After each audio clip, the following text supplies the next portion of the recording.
The space around Earth was quiet and empty, or so everyone thought. A ship moved silently through the darkness at the edge of our solar system. It was not made by human hands. The ship belonged to the Vosari, travelers from a distant star system searching the galaxy for other life. Lead scientist Lorix stood on the ship's observation deck, her tall, slender form reflected in the glass as she looked at the small blue planet on the screen.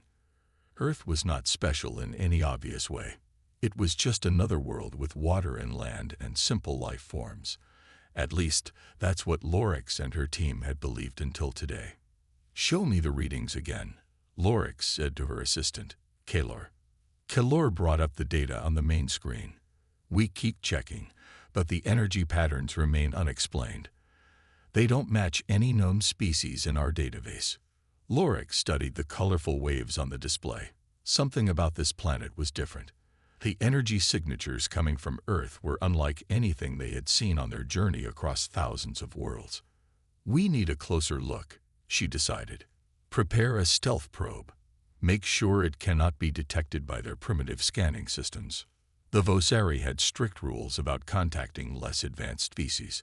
They could watch, but not interact. Not until they understood what kind of beings they were dealing with. While the Vosari prepared their probe, Dr. Alan Peterson sat at his desk in NASA's research facility in Arizona. His eyes were tired from staring at computer screens all night. As the facility's lead astronomer, he had been tracking an unusual object at the edge of the solar system for 3 days. "Hey, Alan, you still obsessing over that blip?" Dr. Olivia Martinez walked in with 2 cups of coffee and handed one to him. Alan took the coffee gratefully. "It's not a blip. Something is out there, moving in ways that asteroids don't move." Olivia leaned against his desk. "The director thinks it's just equipment failure. We're scheduled for new sensors next month anyway." "My equipment is fine," Alan insisted. He pointed at the screen.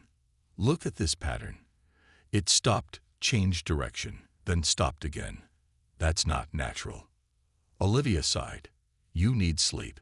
Go home, see your kids. The mysterious space object will still be there tomorrow." Alan knew when to pick his battles. He saved his data and packed up his things. Maybe a fresh look tomorrow would help. Back in space, the Vosari probe approached Earth silently. It was small, about the size of a car, but packed with the most advanced scanning technology in the Vosari fleet. The probe entered Earth's atmosphere undetected, its outer shell designed to absorb radar signals rather than reflect them. The probe began its work, scanning cities, oceans, and mountains. It analyzed air samples, water composition, and biological signatures. But its most important mission was to study the dominant species, humans. Lorix watched the first data stream back to the ship with growing excitement.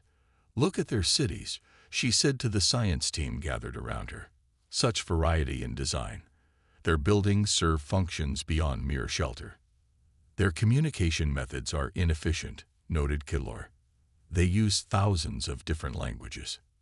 Another scientist spoke up. "Their technology is primitive.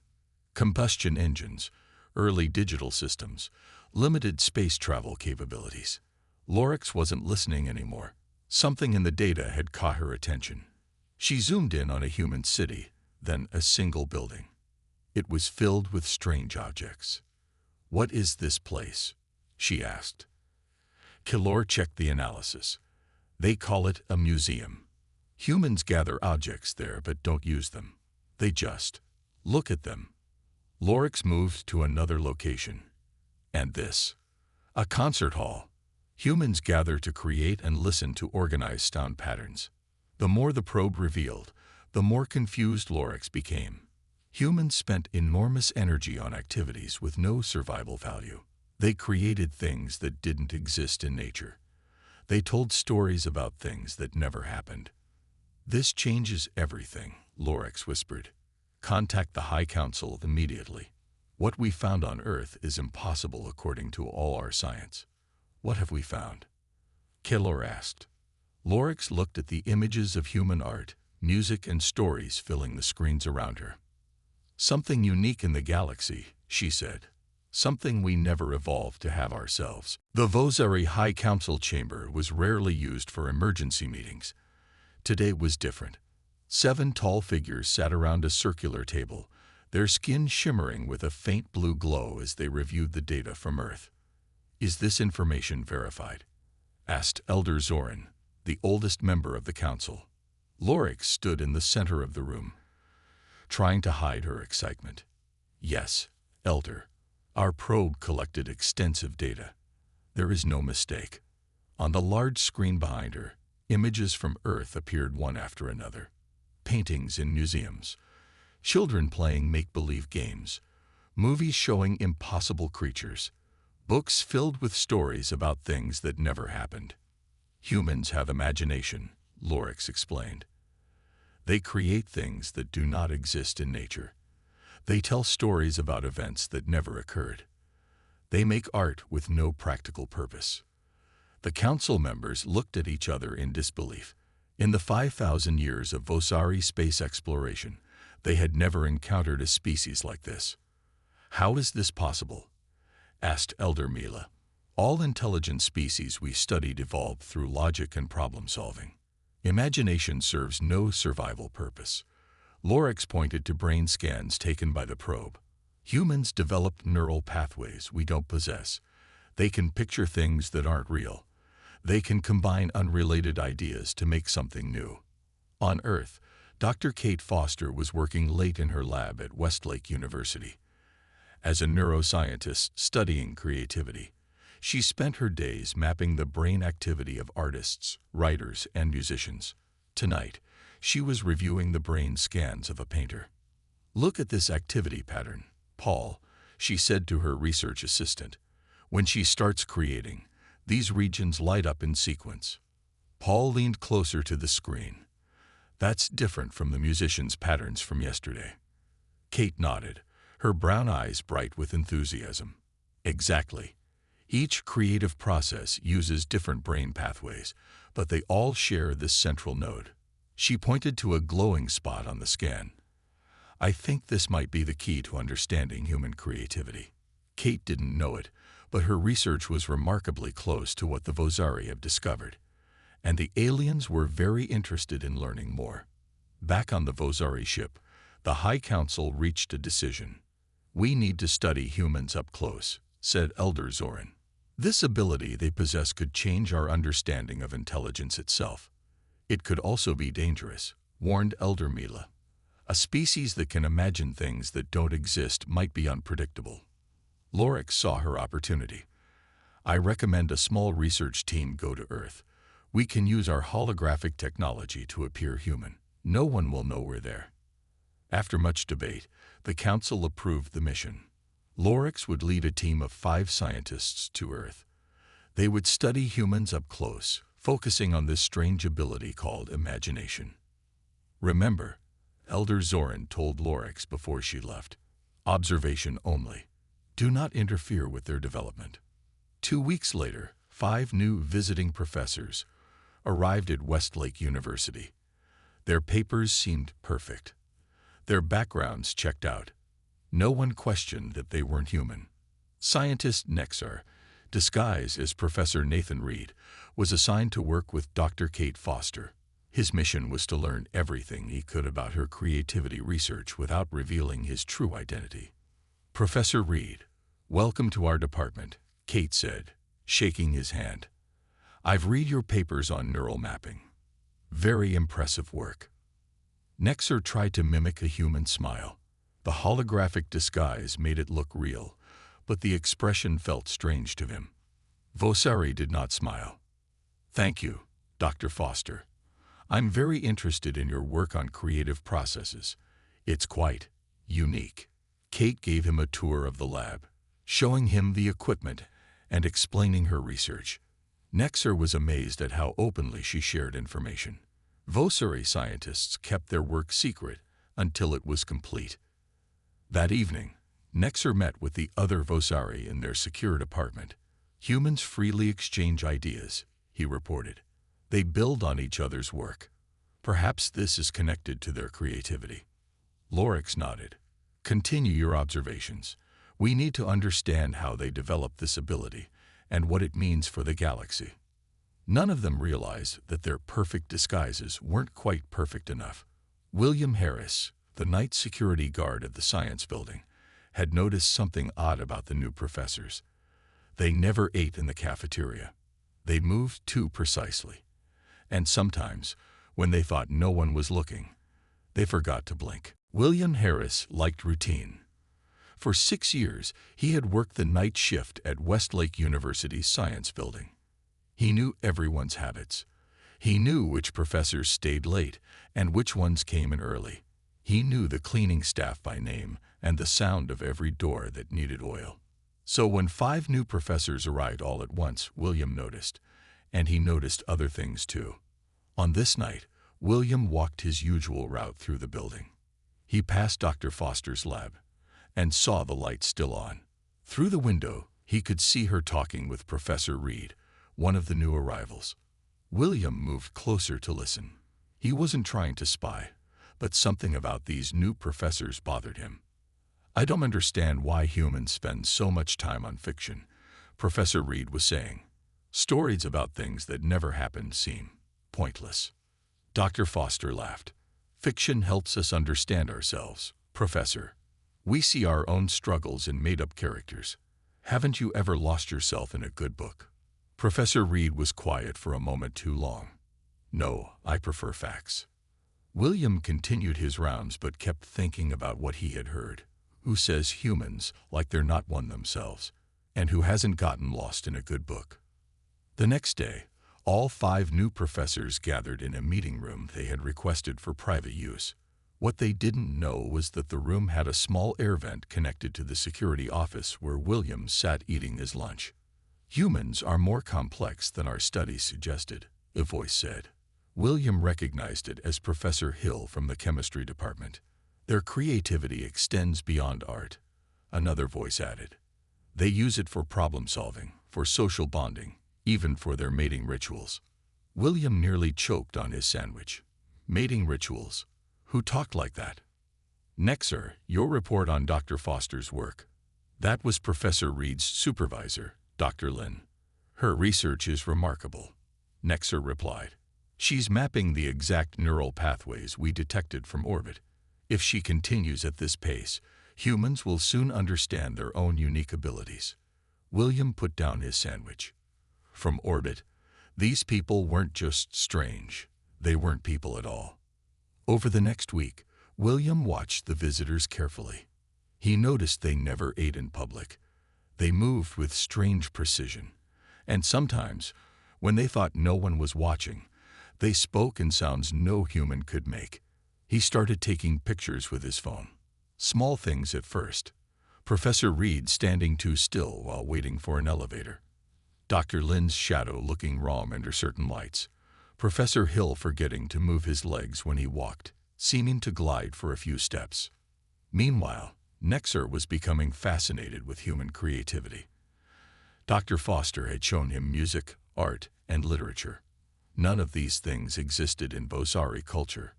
"Listen to this," Dr. Foster said one day, playing a piece of music. "This is Beethoven's Ninth Symphony. He composed it when he was completely deaf. He created something he couldn't even hear." Nexer felt something strange as he listened. It was like his mind was opening to new possibilities. Vosari never created art or music. They saw no purpose in it. But sitting there, listening to the rise and fall of the music, Nexer understood for the first time why humans valued these things. "It's beautiful," he said, using a word he had never needed before. That evening, Lorix called an emergency meeting. "We must be more careful," she warned. "The security guard, William Harris, has been watching us. I found these on his computer." She showed them the pictures William had taken. They weren't good enough to prove anything, but they showed the Vosari team had made mistakes in their disguises. "We need to finish our research quickly," Lorix said, "before he discovers who we really are." But it was already too late. That night, William stayed late after his shift. He needed proof of what he suspected. and he knew just where to look. The lab was quiet after midnight. Nexer worked alone, analyzing brain scans Dr. Foster had collected. The Vosari scientist had made an important discovery, one that would change how his people viewed humans forever. He looked at the screen showing the human brain during creative thinking. There was a special pathway, a connection between parts of the brain that the Vosari didn't have. This pathway allowed humans to imagine things that didn't exist, to see possibilities beyond what was real. This is why they create art, Nexer said to himself. This is why they tell stories. They can see what isn't there. The door to the lab opened. Nexer quickly switched screens, but it was only Lorax. You should be more careful, she said. What if that had been the security guard? I've made a breakthrough, Nexer said, ignoring her warning. Look at this brain scan. Lorax studied the image. Explain. Humans have a neural pathway that connects their memory center to their problem-solving center. This connection lets them combine old ideas into new ones. They can picture things that don't exist yet, and this gives them an advantage. Lorax asked. Nexer nodded. A huge advantage. When they face a new problem, they don't just use past solutions. They can imagine completely new answers. That's how they advance so quickly despite their physical limitations. Outside the lab, William Harris stood very still. He had planned to place a small camera in the lab, but hearing voices, he had stopped to listen. What he heard made no sense. These people talked about humans as if they weren't human themselves. Inside, Nexer continued explaining. The Vosari evolved with perfect logic and memory. We thought those were the most important traits for an advanced species. But we were wrong. Creativity might be more valuable. William leaned closer to hear better, but his flashlight slipped from his pocket and hit the floor with a loud bang. The lad went silent. William froze, then decided to act normally. He opened the door. Sorry to disturb you, professors. Just doing my rounds. Lorax and Nexer stared at him. Of course, Lorax said finally. We're just working late. William nodded and left, but he knew they were suspicious, and he was now sure they weren't human. The next morning, Dr. Foster noticed something strange about Professor Reed. He seemed distracted during their meeting, constantly looking at the door as if expecting someone. Is everything okay, Nathan? She asked, using his fake first name. Yes, fine, Nexer said quickly. I'm just thinking about your research. Have you considered that creativity might be humanity's greatest evolutionary advantage? Dr. Foster smiled. That's an interesting theory. Most scientists think our advantage is our ability to cooperate or use tools. But those come from creativity, Nexer argued. You imagined cooperation before you did it. You imagined tools before you made them. Dr. Foster looked at him with new interest. That's actually a fascinating perspective. Would you like to help me design an experiment to test that idea? Before Nexer could answer, his communication device buzzed. He checked it, and his face changed. I'm sorry, I need to go. The message was from Lorax. Emergency meeting now. The Vosari fleet is approaching Earth. Far above Earth, a fleet of 20 Vosari ships moved into position. On the command ship, Fleet Commander Navar received the latest reports from Lorax's team. So humans have this special ability, he said to his officers, and it gives them an advantage we never evolved. Yes, Commander, said his science officer. Their creativity makes them unpredictable, but also incredibly adaptable. They solve problems in ways we would never consider. Navar looked at the beautiful blue planet on his screen. The High Council is divided on how to proceed. Some want a peaceful exchange of knowledge. Others fear human creativity could spread through the galaxy, changing everything. And what do you think, Commander? Asked his second-in-command. Navar's face hardened. I think we need to study this ability more closely. If we can't have it ourselves, perhaps we can extract it. Prepare a landing team. William Harris had made a decision. Tonight, He would get proof that the visiting professors were not human. He had borrowed a special camera from his friend who worked in wildlife photography. The camera could take clear pictures in almost complete darkness. He waited until midnight, when the campus was empty except for the night cleaning crew. William knew the 5 strange professors often met in Lab 12 after hours. He positioned himself in the storage closet across the hall, leaving the door open just a crack. At 12:30 they arrived. Professor Reed, Dr. Lin, and the others entered the lab. William waited 5 minutes, then quietly crossed the hall. He stood outside the door, listening. "The fleet commander wants results," Lorax was saying. "He's growing impatient." "We need more time," Nexar argued. "We're close to understanding how human creativity works." William lifted his camera and took several pictures through the small window in the door. Then he heard something that made his blood run cold. "If we can't learn how to develop creativity ourselves, the commander wants to take human subjects for study." William backed away from the door. He had to warn someone. He turned to run and bumped straight into Professor Hill. "Mr. Harris," the professor said calmly, "why are you taking pictures of our meeting?" William tried to look normal. "Just making sure everything is secure, Professor. Have a good night." He tried to walk away, but Professor Hill grabbed his arm. "I think you should join us," he said, his grip unnaturally strong. Inside the lab, the other professors looked up as William was pushed through the door. Dr. Lin took the camera from his hands. "How much did you hear?" Lorax asked. William decided honesty was his best option. "Enough to know you're not human." The room went quiet. Then Nexar spoke. "You're right. We're not." William had been so sure, but hearing it confirmed still shocked him. "What are you going to do with me?" Lorax looked at the others. "We need to report this to the fleet. Take him to our quarters and keep him there." As they led William across campus to the visitors' housing, Professor Hill walked too close behind him. William saw his chance. He pretended to stumble, then suddenly turned and pushed Hill hard against a wall. The push was stronger than William expected.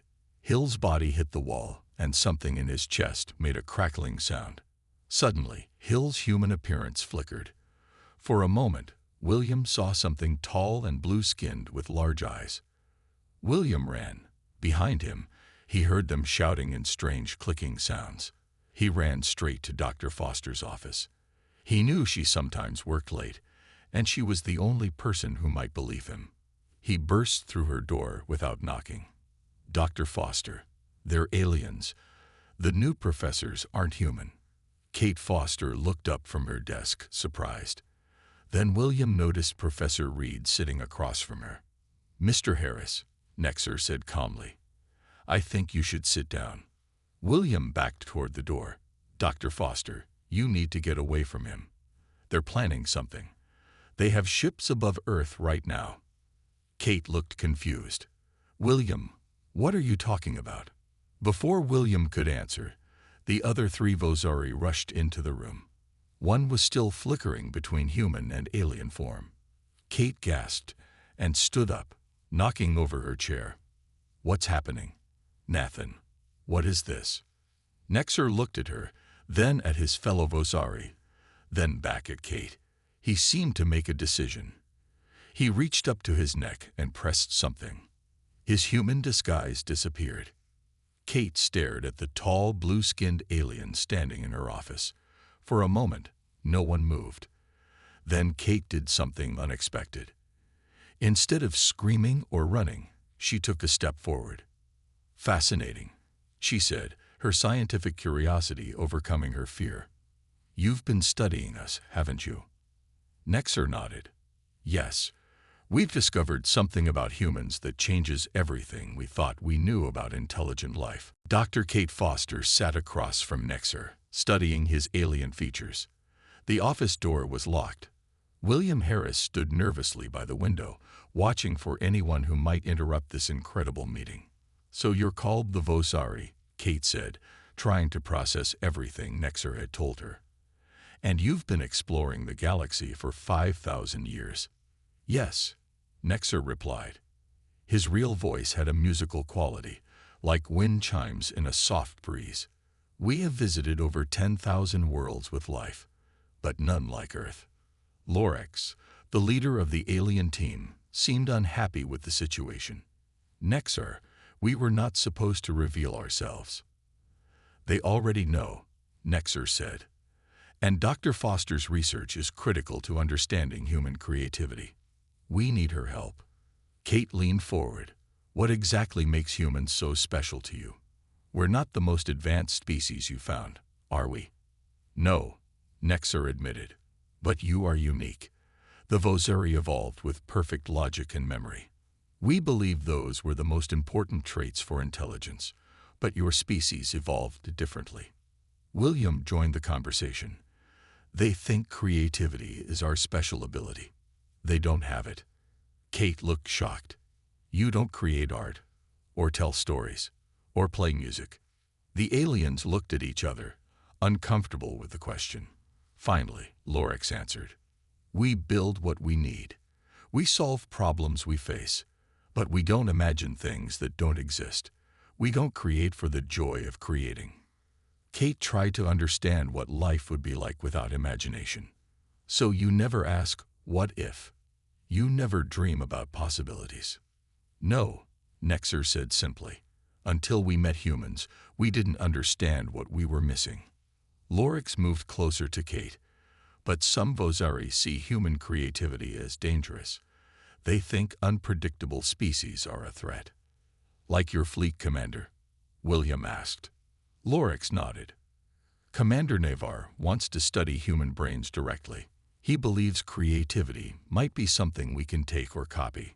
Kate shuddered at the thought. It doesn't work that way. Creativity isn't just one part of the brain you can extract. It's how our whole brain works together. Some of us understand that, Nexer said. Some of us want a cultural exchange instead.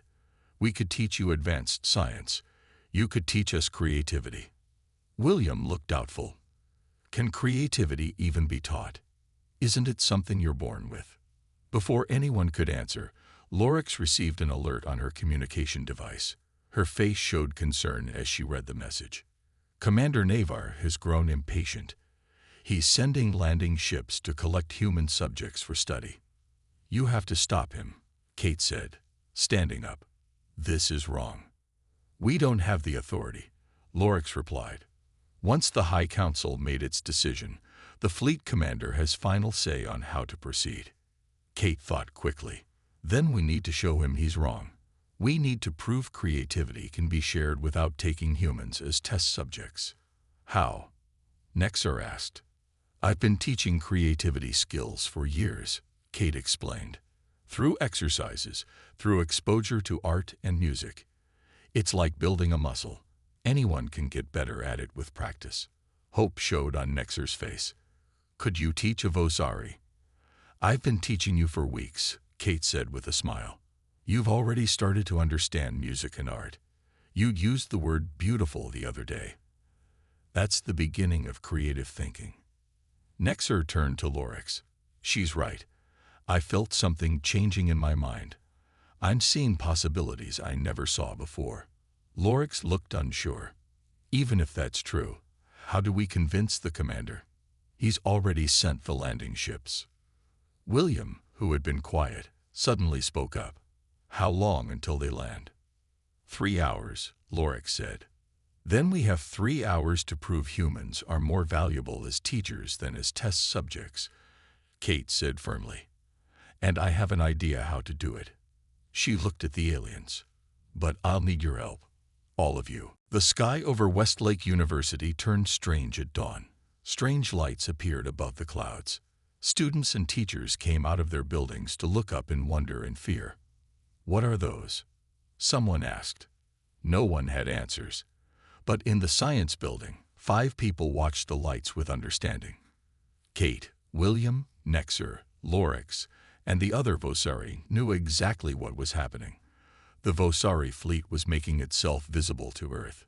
They're not even trying to hide anymore, William said. Lorix checked her device. Commander Navar has decided to make first contact official. He's sending messages to your world leaders right now. Kate's phone buzzed with news alerts. It's already on the news. People are panicking.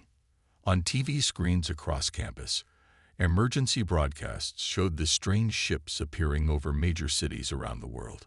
Military jets scrambled but kept their distance from the alien vessels. We need to hurry, Kate said. Our plan is Earth's only hope. For the past 3 hours, they had worked non-stop on Kate's idea. They had turned the university's media lab into a showcase of human creativity. Art, music, literature, and inventions filled the room. But the most important part was Nexer himself. Using Kate's research and teaching methods, they had been helping Nexer develop his own creative abilities. It was working better than anyone expected. Look at this, Nexer said, showing them a simple drawing he had made. It wasn't great art, but it was something no Vosari had ever done before. He had created something that didn't exist in reality. You're doing amazing, Kate encouraged him. Now we just need to convince Commander Navar to see our demonstration. Lorix's device chimed with a message. Her face turned serious. The landing ships are almost here. Navar himself is coming to oversee the collection of human subjects. Outside, people were running in fear as 3 silver discs descended from the clouds. They hovered over the campus green, causing wind to whip across the grass. Campus security tried to keep order, but they were overwhelmed. Kate looked at her alien friends. This is it. Are you ready? They nodded. Nexer looked nervous but determined. The landing ships touched down, and ramps extended to the ground. Tall blue figures emerged, wearing what looked like military uniforms. At their center walked a commanding officer with silver markings on his shoulders. Commander Navar, Lorix said quietly.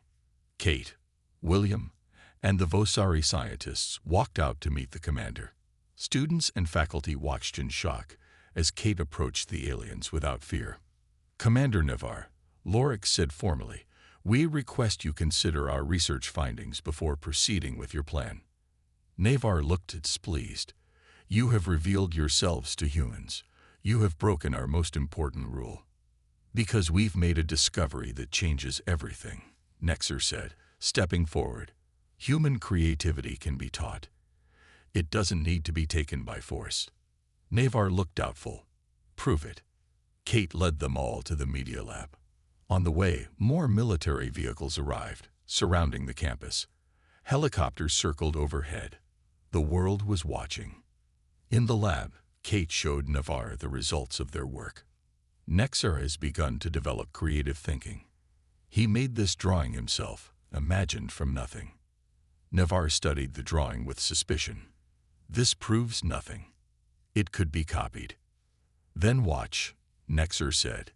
He sat down and began to draw something new, something no one had seen before. His hand moved with growing confidence as he created an image that combined Earth and Vosari elements in a way neither civilization would have made alone. Navar watched in silence. Other Vosari officers gathered around, their expressions showing shock and wonder. How is this possible? Navar finally asked. Creativity can be learned, Kate explained. It's a skill, not just something you're born with. We can teach your people. We can share this gift without anyone being harmed. Navar was quiet for a long moment. Then he turned to his officers. Contact the High Council immediately. Outside, the world waited to learn its fate. 3 months had passed since the day the Vosari ships appeared in Earth's skies. The world had changed in ways no one could have imagined. Kate Foster stood at the window of the new human Vosari Cultural Center. From here, she could see both Earth students and Vosari visitors walking together across the campus green. Some talked excitedly. Others sat quietly sharing art or music. Still hard to believe sometimes, isn't it? William said, joining her at the window. Kate smiled. That we avoided a disaster. Or that we're now teaching aliens how to be creative. Both. William laughed. When I first noticed something strange about those visiting professors, I never thought it would lead to all this. The door opened and Nexar entered. He no longer used a holographic disguise. None of the Vosari did. After the High Council reviewed Commander Navarre's report, they had chosen openness with humanity. The new students are arriving today, Nexar said. 20 more Vosari eager to learn creativity. Kate nodded. And the human scientists? Are they ready to go to your homeworld? Yes, Nexar replied. They will be the first humans to travel beyond your solar system. They will teach our people while learning our science. The exchange program had been Kate's idea. Humans would teach Vosari how to develop creative thinking. In return, the Vosari would share their advanced technology, particularly in medicine and energy production. William looked at a painting on the wall, Nexar's first complete artwork. It showed Earth and the Vosari homeworld connected by a bridge of stars. You've come a long way from that first little drawing, William told Nexar. Nexar's blue skin flushed slightly darker with what they now recognize as pride. I have good teachers. A group of children ran past the window, laughing. Some were human kids from the local school. Others were young Vosari, brought by their parents who worked at the center. The young ones learn fastest, Kate said. They don't have to unlearn old ways of thinking. Lorix entered the room carrying a tablet. As head of the Vosari delegation to Earth, she had been busy with meetings all morning. The High Council sends good news, she announced. The cultural exchange has been approved for expansion. 10 more centers will open across Earth next year. Kate smiled. And Navarre? Has he come around yet? Lorix made the clicking sound they now knew was Vosari laughter. The commander is taking art classes himself now. He created a sculpture last week. Not very good, but he's trying. They all laughed at the image of the stern commander struggling with clay. A message appeared on the large screen on the wall. It was from Dr. Lane, one of the human scientists who had gone to the Vosari homeworld. Breakthrough today, the message read. Young Vosari student created first ever Vosari music. Sending recording. History being made. The room fell silent as a strange but beautiful sound played through the speakers. It wasn't like human music. It had patterns and tones unique to Vosari senses, but it was unmistakably creative. Something made for the joy of making it. Tears formed in Nexar's large eyes. This is what we were missing all these centuries. We built great cities. We traveled between stars. But we never created beauty. Kate put her hand on his arm. And we've gained so much too. Your medical technology has already cured diseases we thought would take decades to solve. William nodded. 2 different paths of evolution coming together, each with something the other needed. Outside, the sun was setting. Humans and aliens walked together under the same sky. Around the world, similar scenes played out as Earth embraced its new place in the galaxy. What do you think will happen next? William asked. Now that humans know we're not alone, and the Vosari are learning creativity. Kate looked up at the stars just beginning to appear. I don't know. And that's the most exciting thing about it. Nexar followed her gaze upward. For the first time in our history, we Vosari can say the same thing. We don't know what comes next. We can only imagine the possibilities. And in that moment, that was enough.